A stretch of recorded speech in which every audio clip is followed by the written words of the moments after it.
আসসালামু আলাইকুম। শুরু হচ্ছে রেডিও তেহরানের বিশ্ব সংবাদ। যাক সর্বশেষ বিশ্ব সংবাদ। রেডিও তেহরান শুরু হচ্ছে বিশ্ব সংবাদ। শুরুতেই সংবাদ শিরোনাম। গাজা ও লেবাননে অপরাধযজ্ঞ চালানোর জন্য সন্ত্রাসী ইহুদিবাদী ইসরায়েল সরকারের সকল কর্মকর্তার বিচার করার আহ্বান জানালেন ইরানের লেবাননের রাজধানী বৈরুতের ৮তলা ভবন গুড়িয়ে দিল ইসরায়েল। গোলানি ব্রিগেডের সদর দপ্তরে হিজবুল্লাহ ড্রোন হামলা। দক্ষিণ লেবাননে তুমুল সংঘর্ষ। বাংলাদেশে শপথ নিলেন নতুন নির্বাচন কমিশনের সকল সদস্য। সবার সহযোগিতা নিয়ে একটি অবাধ, নিরপেক্ষ ও বিশ্বাসযোগ্য নির্বাচন উপহার দেওয়ার প্রত্যয় সিইসির। এবং ভারত নিয়ন্ত্রিত কাশ্মীরে আর কখনো ৩৭০ ধারা ফিরবে না, কেউ প্রতিশ্রুতি দিলেও তার সম্ভব নয়, বললেন ভারতের উগ্র হিন্দুত্ববাদী প্রধানমন্ত্রী নরেন্দ্র মোদী। ওয়ালাইকুম শ্রোতা বন্ধুরা, সংবাদ শিরোনাম শুনলেন। এবার বিস্তারিত বিশ্ব সংবাদে আমন্ত্রণ জানাচ্ছি আমি সোহেল আহমেদ। ইসলামী প্রজাতন্ত্র ইরানের সর্বোচ্চ নেতা আয়াতুল্লাহ কিলুজমা খামেনি গাজা উপত্যকা ও লেবাননে ভয়াবহ অপরাধযজ্ঞ চালানোর জন্য সন্ত্রাসী ইসরায়েল সরকারের সকল রাজনৈতিক ও সামরিক কর্মকর্তার বিচার দাবি করেছেন। তিনি নিজের অফিসিয়াল এক্স পেজে হিব্রু ভাষায় দেয়া এক পোস্টে আহ্বান জানান। আয়াতুল্লাহ খামেনির এক্স বার্তায় বলা হয়েছে, অপরাধী ইহুদিবাদী সন্ত্রাসী চক্রের সকল রাজনৈতিক ও সামরিক কর্মকর্তার বিচার করতে হবে।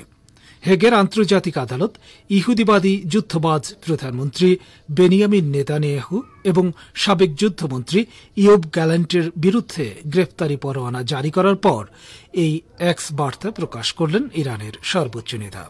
তিনি এর আগে বহুবার ইসরায়েলি নেতাদেরকে যুদ্ধাপরাধী আখ্যায়িত করে তাদেরকে বিচারের কাঠ গড়ায় দাঁড় করানোর আহ্বান জানিয়েছেন। বেনিয়ামিন নেতানিয়াহু এবং ইয়োব গ্যালান্টের বিরুদ্ধে বৃহস্পতিবার গ্রেফতারি পরোয়ানা জারি করে আন্তর্জাতিক অপরাধ আদালত বা আইসিসি।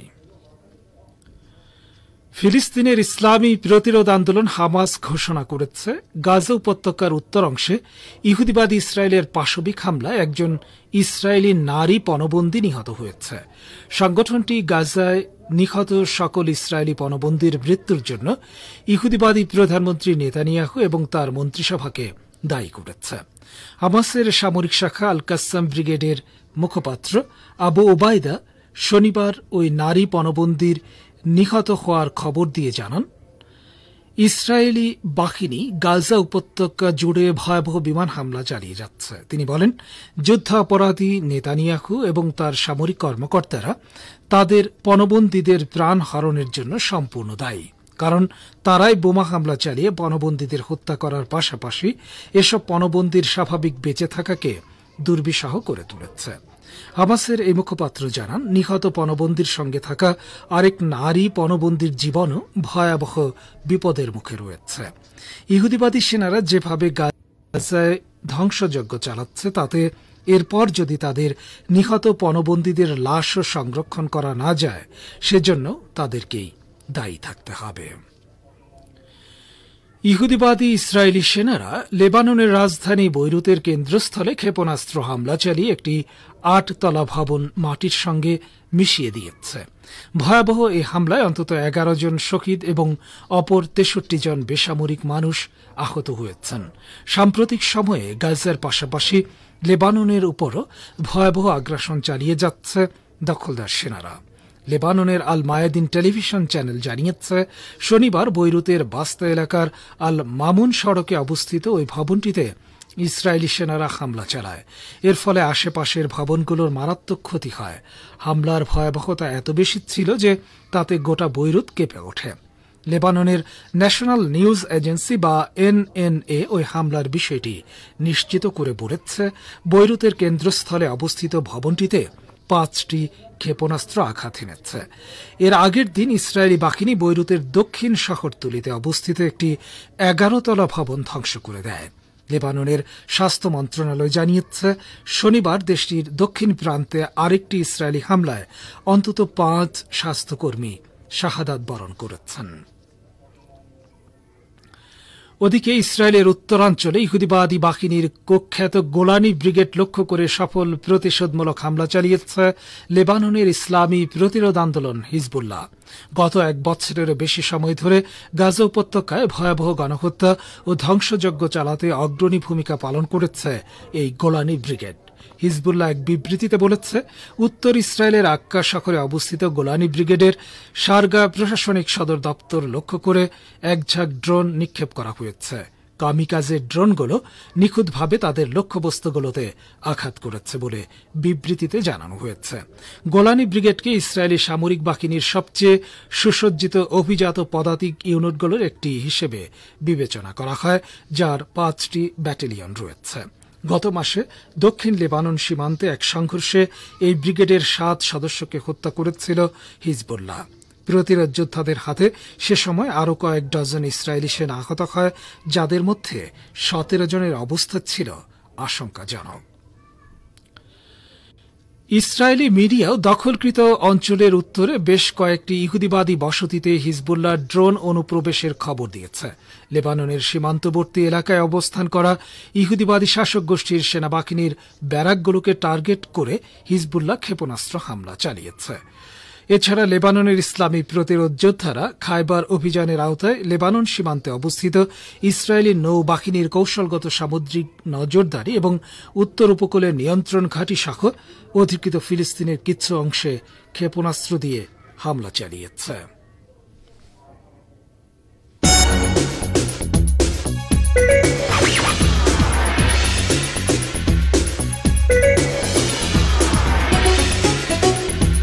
রেডিও তেহরান, খবরের সঙ্গে 24 ঘন্টা।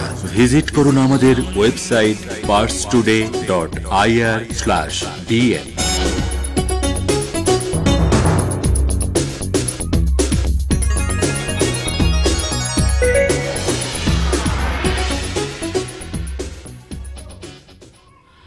ফিরছি বিশ্ব সংবাদে। বাংলাদেশের নবনিযুক্ত প্রধান নির্বাচন কমিশনার বা সিএসি এএমএম নাসির উদ্দিন ও 4 জন নির্বাচন কমিশনার আজ শপথ নিয়েছেন। সুপ্রিম কোর্টের জাজেস লাউঞ্জে সিএসি এবং 4 কমিশনারকে শপথ বাক্য পাঠ করান প্রধান বিচারপতি সৈয়দ রেফাত আহমেদ। বাংলাদেশের নতুন প্রধান নির্বাচন কমিশনার এএমএম নাসির উদ্দিন বলেছেন, অবাধ, নিরপেক্ষ ও বিশ্বাসযোগ্য নির্বাচন দেওয়ার জন্য প্রতিশ্রুতিবদ্ধ তিনি। সবার সহযোগিতা নিয়ে তারা এই জাতিকে একটা অবাধ, নিরপেক্ষ ও বিশ্বাসযোগ্য নির্বাচন উপহার দিতে চান।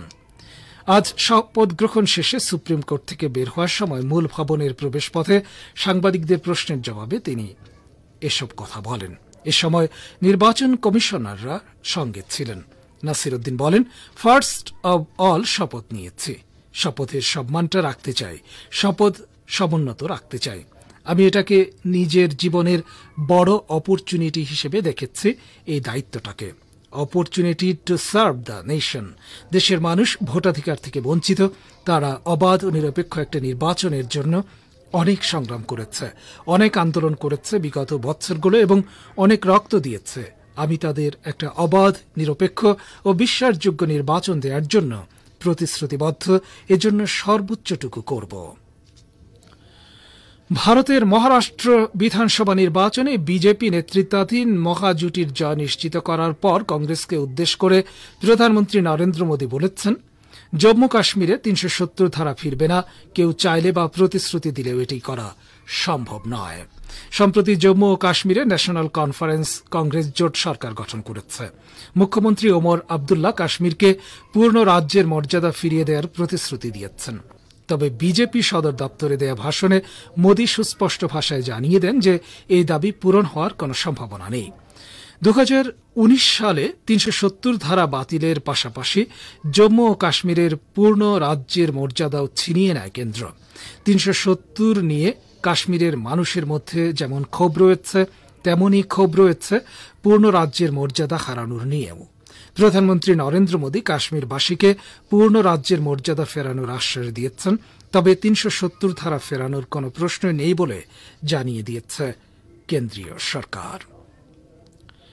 ইরান ও সৌদি আরবের মধ্যে দ্বিপক্ষীয় ও আঞ্চলিক সহযোগিতা শক্তিশালী হলে পশ্চিম এশিয়া অঞ্চলে স্থায়ী শান্তি ও স্থিতিশীলতা প্রতিষ্ঠিত হবে বলে মন্তব্য করেছেন ইরানের উপপররাষ্ট্রমন্ত্রী মাজিদ তাখতে রাভানচি। তিনি সৌদি দৈনিক আশ-শারকুল আওসাদকে দেয়া এক সাক্ষাৎকারে এ মন্তব্য করেন। গত সপ্তাহে রিয়াদ সফর করে আসা এই সিনিয়র ইরানি কূটনীতিক বলেন, ইরান ও সৌদি আরব পশ্চিম এশিয়া অঞ্চলে স্থায়ী শান্তি ও স্থিতিশীলতা প্রতিষ্ঠা করতে চায়। রাভানচি আরও বলেন, পশ্চিম এশিয়ার দেশগুলোর সামনে থাকা চলমান হুমকি মোকাবেলা এবং এসব দেশের সমৃদ্ধি ও নিরাপত্তার ভিত্তি তৈরি করতে ইরান ও সৌদি আরবের মধ্যে টেকসই দ্বিপক্ষীয় আঞ্চলিক সহযোগিতা জোরদার করা উচিত। তিনি জোর দিয়ে বলেন, তেহরান ও রিয়াদের যৌথ প্রচেষ্টা দ্বিপক্ষীয় ও বহুপাক্ষিক সহযোগিতার একটি সফল মডেল হিসেবে কাজ করতে পারে, যার লক্ষ্য আঞ্চলিক ও আন্তর্জাতিক উভয় স্তরে শান্তি, নিরাপত্তা ও উন্নয়নকে উৎসাহিত করা। সৌদি আরবের আইন শৃঙ্খলা রক্ষাকারী বাহিনী গত এক সপ্তাহে ২১,০০০-এর বেশি প্রবাসীকে গ্রেফতার করেছে। এদের মধ্যে ১৮,৫০৮ জন পুরুষ এবং ২,৭৫৯ জন নারী। আবাসন, শ্রম ও সীমান্ত সুরক্ষা আইন লঙ্ঘনের অভিযোগে এই গ্রেপ্তার অভিযান চালানো হয়। সৌদি আরবের স্বরাষ্ট্র মন্ত্রণালয়ের বরাত দিয়ে গালফ নিউজের প্রতিবেদনে বলা হয়, গত সপ্তাহে সৌদি আরবের বিভিন্ন অঞ্চল থেকে মোট ২১,২৬৭ জন অবৈধ বাসিন্দাকে গ্রেফতার করা হয়েছে। গত ১৪ নভেম্বর থেকে ২০ নভেম্বরের মধ্যে সংশ্লিষ্ট সরকারি সংস্থার সহযোগিতায় নিরাপত্তা বাহিনীর পরিচালিত যৌথ নিরাপত্তা অভিযানের সময় তাদের গ্রেফতার করা হয়। গালফ নিউজ বলছে, গ্রেফতারকৃতদের মধ্যে ১১,৬০৭ জন রেসিডেন্সি আইন লঙ্ঘনকারী, ৫,২৮৫ জন সীমান্ত সুরক্ষা আইন লঙ্ঘনকারী এবং ৩,২৩২ জন শ্রম আইন লঙ্ঘনকারী রয়েছেন। সৌদি আরবে অবৈধভাবে প্রবেশে সহায়তার চেষ্টাকারী ব্যক্তির ১৫ বছরের কারাদণ্ড এবং ১০ লাখ সৌদি রিয়াল জরিমানার বিধান রয়েছে। শ্রোতা বন্ধুরা, বিশ্ব সংবাদে এই ছিল আমাদের সর্বশেষ আয়োজন। সঙ্গে থাকার জন্য অসংখ্য ধন্যবাদ। শ্রোতা বন্ধুরা, এবার আমন্ত্রণ জানাচ্ছি সংবাদ ভাষ্যের অনুষ্ঠান দৃষ্টিপথে। জাতিসংঘ মানবাধিকার বিষয়ক বিশেষ প্রতিবেদক ফ্রান্সেস্কা আলবানিস ইসরায়েলি প্রধানমন্ত্রী এবং তার প্রাক্তন যুদ্ধমন্ত্রীকে গ্রেপ্তারের বিষয়ে আন্তর্জাতিক অপরাধ আদালতের রায়কে পশ্চিমাদের প্রতিশ্রুতির পরীক্ষা হিসেবে বিবেচনা করেছেন। তিনি বলেছেন, ফিলিস্তিনিদের উপর বোমা হামলা ও গণহত্যা চালানো এবং তাদেরকে অনাহারে মারার মতো অপরাধের শাস্তি নিশ্চিত করা উচিত। এ সম্পর্কেই দৃষ্টিপাতে রয়েছে আমাদের ভাষ্যকারের একটি প্রতিবেদন। পড়ে শোনাচ্ছেন আশরাফুর রহমান। জাতিসংঘ মানবাধিকার বিষয়ক বিশেষ প্রতিবেদক ইসরায়েলি প্রধানমন্ত্রী ও তার প্রাক্তন যুদ্ধমন্ত্রীকে গ্রেপ্তারের বিষয়ে আন্তর্জাতিক অপরাধ আদালতের রায়কে পশ্চিমাদের প্রতিশ্রুতির পরীক্ষা হিসেবে বিবেচনা করেছেন। ফিলিস্তিন বিষয়ক জাতিসংঘের বিশেষ প্রতিবেদক ফ্রান্সেস্কা আলবানিস বলেছেন, আমরা আন্তর্জাতিক অপরাধ আদালতের রায়কে ঘিরে পশ্চিমা দেশগুলোর মাঝে বিভক্তি লক্ষ্য করছি। তিনি আরো বলেছেন, ইসরায়েলি নেতাদের গ্রেপ্তারের আদেশ বাস্তবায়ন, গণহত্যাকারীদের বিচার এবং শাস্তি নিশ্চিত করার জন্য সকলের দাবি। সুতরাং এই দাবি অবশ্যই পূরণ করা উচিত। তিনি বলেন, ফিলিস্তিনিদের উপর বোমা হামলা ও গণহত্যা চালানো এবং তাদেরকে অনাহারে মারার মতো অপরাধের শাস্তি নিশ্চিত করা উচিত। গত বৃহস্পতিবার আন্তর্জাতিক অপরাধ আদালত যুদ্ধাপরাধ, মানবতা বিরোধী অপরাধ এবং গাজাবাসীদের বিরুদ্ধে দুর্ভিক্ষকে অস্ত্র হিসেবে ব্যবহার করার অপরাধে ইহুদিবাদী ইসরায়েলের প্রধানমন্ত্রী বেনিয়ামিন নেতানিয়াহু এবং তার সরকারের সাবেক যুদ্ধমন্ত্রী ইয়োব গ্যালান্টকে গ্রেপ্তারের নির্দেশ দিয়েছে। আইসিসির প্রধান কৌঁসুলি করিম খান গত মে মাসে নেতানিয়াহু ও গ্যালান্টের বিরুদ্ধে গ্রেপ্তারি পরোয়ানা জারি করতে আন্তর্জাতিক এই আদালতের কাছে অনুরোধ জানিয়েছিলেন। আদালত বলেছে, গাজাবাসীকে গণহারে ক্ষুধায় রাখার পেছনে নেতানিয়াহুর অপরাধমূলক দায় থাকার গ্রহণযোগ্য ভিত্তি রয়েছে। গ্যালান্ট ও নেতানিয়াহু দুজনকেই গাজায় ক্ষুধাকে অস্ত্র হিসেবে ব্যবহার করায় অভিযুক্ত করেছে আদালত। এই বক্তব্যের মধ্য দিয়ে মূলত আদালত গাজায় যুদ্ধ শুরুর পর থেকে এখন পর্যন্ত উপত্যকাটিতে খাদ্য সামগ্রী ও মানবিক ত্রাণ সরবরাহে পদ্ধতিগত উপায়ে বাধা দিয়ে চলার ঘটনাকে বুঝিয়েছে।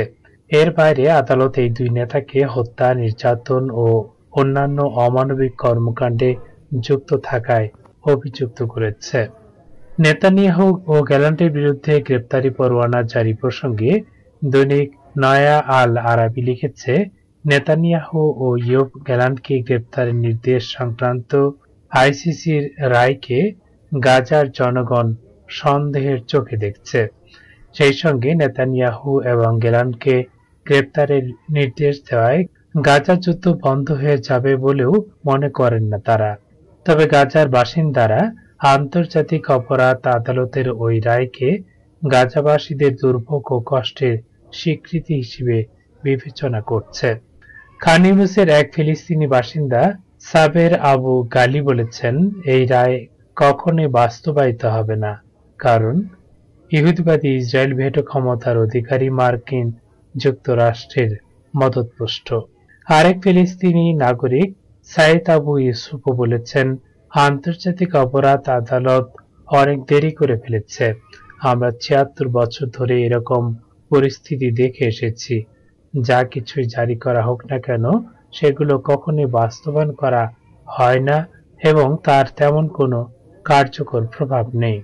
অন্যদিকে পশ্চিম এশিয়া পরিস্থিতি বিশেষজ্ঞ হাসান আনিজাদে বলেছেন, পশ্চিমা দেশগুলো সহ মার্কিন যুক্তরাষ্ট্র ইহুদিবাদী ইসরায়েলিদের হত্যাকাণ্ডকে সমর্থন করার পাশাপাশি নিরাপত্তা পরিষদের মতো আন্তর্জাতিক ফোরামে গাজায় যুদ্ধবিরতির প্রস্তাবে বেশ কয়েকবার ভেটো দিয়েছে। একটি নতুন খবর সহ বিশ্ব সংবাদের প্রধান অংশ আরেকবার।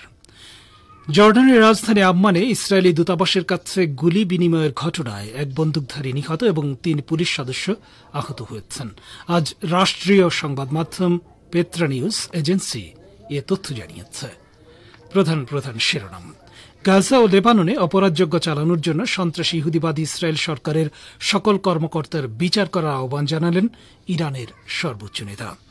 লেবাননের রাজধানী বৈরুতের ৮তলা ভবন গুড়িয়ে দিল ইসরায়েল। বাংলাদেশে শপথ নিলেন নতুন নির্বাচন কমিশনের সকল সদস্য। সবার সহযোগিতা নিয়ে একটি অবাধ, নিরপেক্ষ ও বিশ্বাসযোগ্য নির্বাচন উপহার দেওয়ার প্রত্যয় সিসির। ভারত নিয়ন্ত্রিত কাশ্মীরে আর কখনো ৩৭০ ধারা ফিরবে না। কেউ প্রতিশ্রুতি দিলেও তার বাস্তবায়ন সম্ভব নয় বললেন ভারতের উগ্র হিন্দুত্ববাদী প্রধানমন্ত্রী নরেন্দ্র মোদী।